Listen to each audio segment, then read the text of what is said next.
आज हम बात करेंगे हमारे देश की आज़ादी की पहली लड़ाई यानी फर्स्ट बैटल ऑफ इंडिपेंडेंस के बारे में, जो कि सन 1857 में लड़ी गई थी।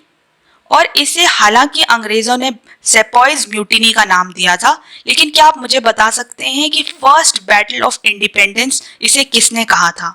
हम ये भी जानेंगे कि इसके मुख्य कारण क्या थे, क्या मेन रीजंस थे जिसकी वजह से ये बैटल लड़ी गई, और साथ में कौन कौन से राज्यों में इसका असर देखा गया और किन किन लीडर्स की इसमें मुख्य भूमिका थी।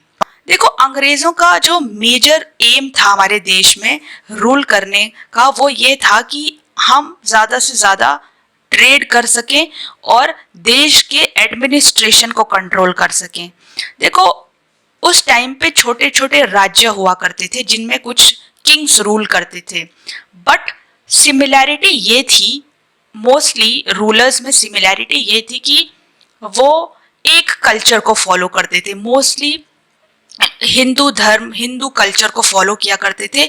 और साथ में जो कुछ मुस्लिम रूलर्स भी हुआ करते थे वो साथ में मिलके रहते थे, यानी कि दोनों हिंदू मुस्लिम और भी रिलीजन सब साथ में यूनानिमसली रहा करते थे। मेन एम ब्रिटिशर्स का ये था कि हम इंडिया के एडमिनिस्ट्रेशन को कंट्रोल कर सकें, जो कि छोटे छोटे राज्यों में टूटा या फिर बिखरा हुआ था। और साथ में लोग जो थे उनकी पॉलिसी से बहुत दुखी थे। देखो, अंग्रेज एक से एक पॉलिसीज लाए, स्पेशली जब बैटल ऑफ 1757 लड़ी गई, बैटल ऑफ प्लासी, जो कि सिराजुद्दौला, जो कि उस टाइम पे बंगाल के नवाब हुआ करते थे, उनके साथ अंग्रेजों के द्वारा, रॉबर्ट क्लाइव के द्वारा वो लड़ाई लड़ी गई और अंग्रेज जीत गए। तो उसके बाद उन्होंने काफ़ी सारी पॉलिसीज भारत में इंट्रोड्यूस की, जिससे इंडियन लोगों का स्टेटस बहुत ही डिग्रेड हुआ, ह्यूमिलिएट हुआ। ये समझना ज़रूरी है कि हम क्यों इसे फर्स्ट बैटल ऑफ इंडिपेंडेंस कहते हैं। और साथ में मंगल पांडे की अगर हम बात करें तो मंगल पांडे का इसमें, देखो, मंगल पांडे का ये रोल था कि उन्होंने, जो कि एक 34th बंगाल नेटिव इन्फेंट्री के सोल्जर थे, उन्होंने जो P53 राइफल्स थी उसके कार्ट्रिजेस को यूज करने से मना कर दिया। क्यों? क्योंकि काव और पिग फैट उसके ग्रीस में यूज किया गया था। ऐसा माना गया कि उसके जो ग्रीस है उसमें काव और पिग का फैट, चर्बी यूज की गई। तो ये इंडियन यानी कि हिंदू और मुस्लिम्स के लिए बहुत ही ह्यूमिलिएटिंग था, वो ये एक्सेप्ट नहीं कर सकते थे। तो उन्होंने इसी के दौरान अपने कैप्टन्स पे फायर किया, जिसकी वजह से उन्हें इवेंचुअली, हम जानते हैं, फांसी हो गई थी। अब ये तो एक रीजन था, लेकिन मेन रीजंस काफी सारे थे इस बैटल को एक शेप देने के लिए। तो सबसे पहला रीजन जो हम कह सकते हैं वो डॉक्ट्रिन ऑफ लैप्स पॉलिसी थी अंग्रेजों की। देखो, ये लॉर्ड डलहौजी ने इंट्रोड्यूस की थी 1848 में। इसमें क्या था कि अगर किसी राजा का कोई लीगल या बायोलॉजिकल हायर नहीं है, ठीक है, राजा के बाद कोई रूल करने के लिए नहीं है, तो क्या होता था कि उसका जो राज्य है वो हड़प लिया जाता था। इसे हड़प नीति कहते हैं।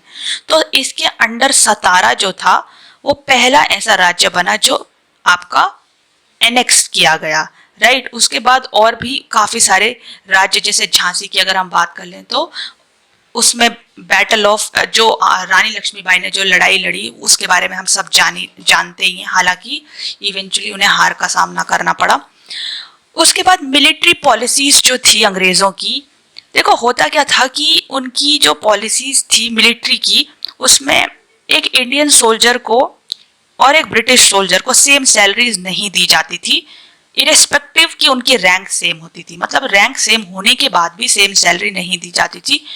और इंडियन सोल्जर्स जो थे, सूबेदार से ऊपर का रैंक उन्हें नहीं मिलता था।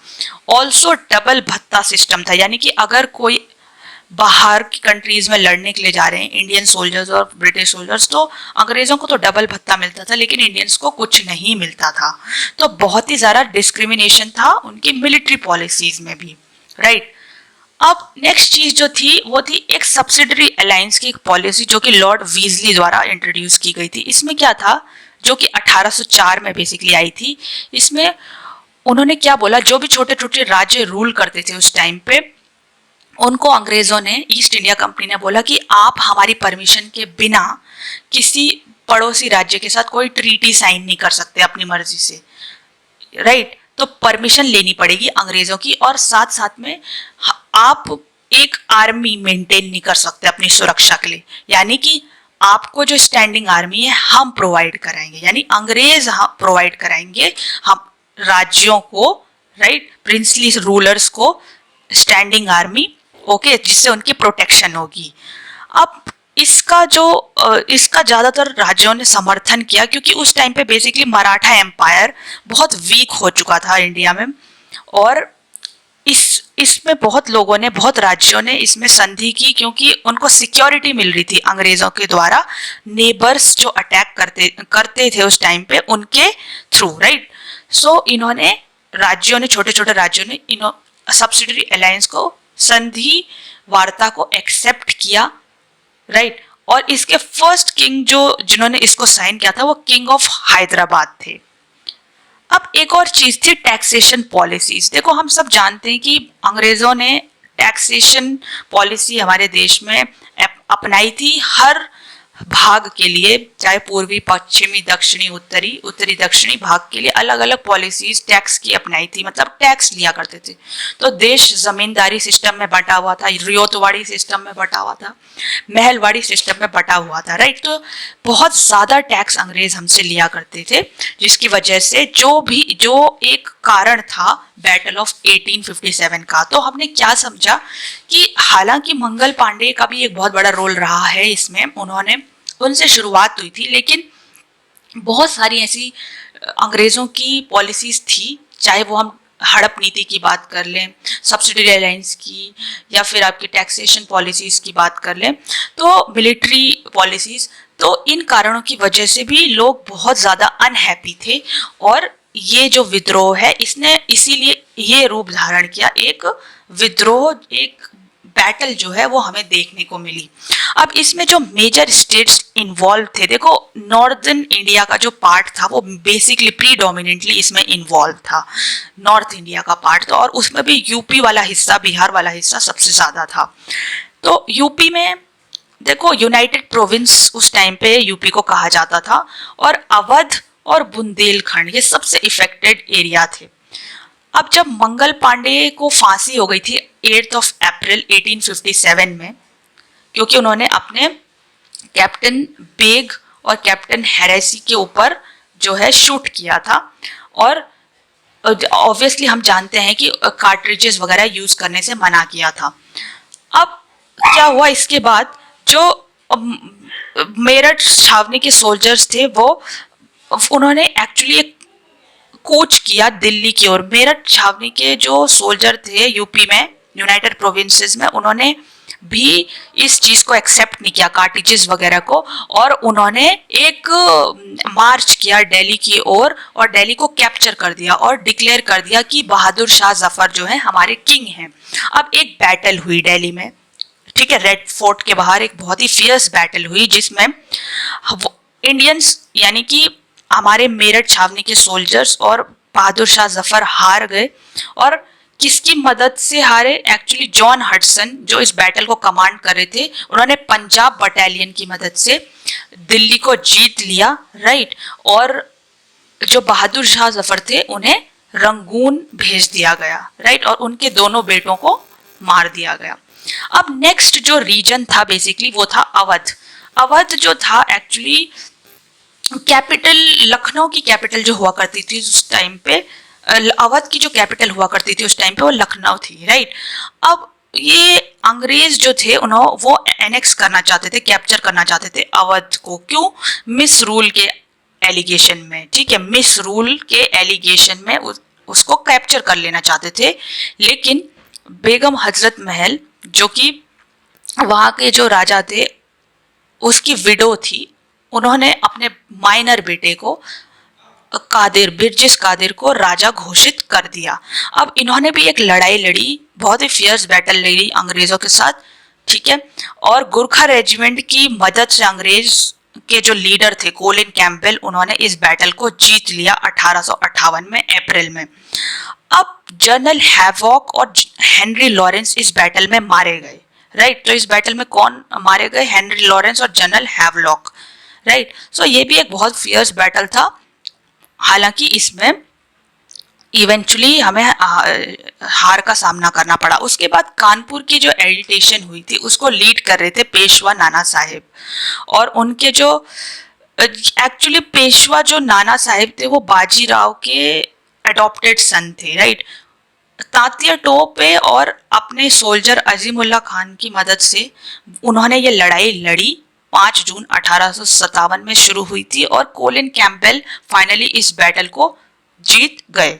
अब लास्ट थिंग वाज कि झांसी में क्या स्ट्रगल हुआ था। देखो झांसी में क्या हुआ कि 4 अप्रैल को रानी लक्ष्मीबाई 4 जून रानी लक्ष्मीबाई ने इस बैटल को लीड किया और 14 दिन की एक फियर्स बैटल, ब्रेव बैटल लड़ी, जो कि जिसमें रानी लक्ष्मीबाई को शहादत हासिल हुई। 18 वीर गति को वो प्राप्त हुई 18 जून 1858 में, राइट। और ये बहुत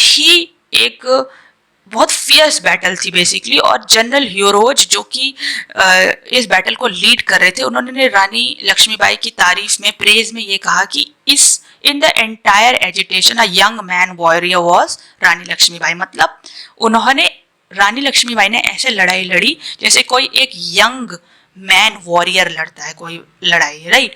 सो इसी के साथ ये जो बैटल ऑफ 1857 है वो उसमें अंग्रेज सफल हुए बेसिकली उसको कंटेन करने में।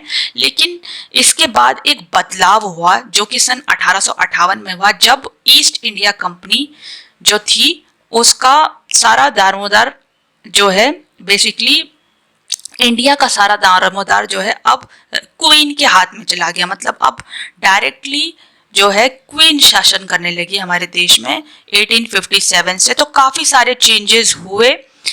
उन्होंने हालांकि ये भी बोला कि हम हड़प नीति, काफ़ी नीतियों को बंद करेंगे, लेकिन हालांकि उन्होंने ये नहीं किया और काफ़ी चीज़ें चलती गई। लेकिन विद्रोह जो देश में है वो बढ़ता गया। काफ़ी सारे चेंजेस हमारे देश में आए। कांग्रेस पार्टी का गठन हुआ 1885 में, और उसके बाद तो हम जानते ही हैं कि कितने आंदोलन किए गए गांधी जी द्वारा, या फिर बाल गंगाधर तिलक, लाला लाजपत राय, भगत सिंह, राइट। सो आगे की हिस्ट्री के लिए भी मैं आपको डिटेल में एक लेक्चर प्रोवाइड करूंगी। बट आपको अगर आज का वीडियो अच्छा लगा तो इसको लाइक और शेयर और अपने दोस्तों के साथ शेयर करना बेसिकली ना भूलें, और सब्सक्राइब करना ना भूलें।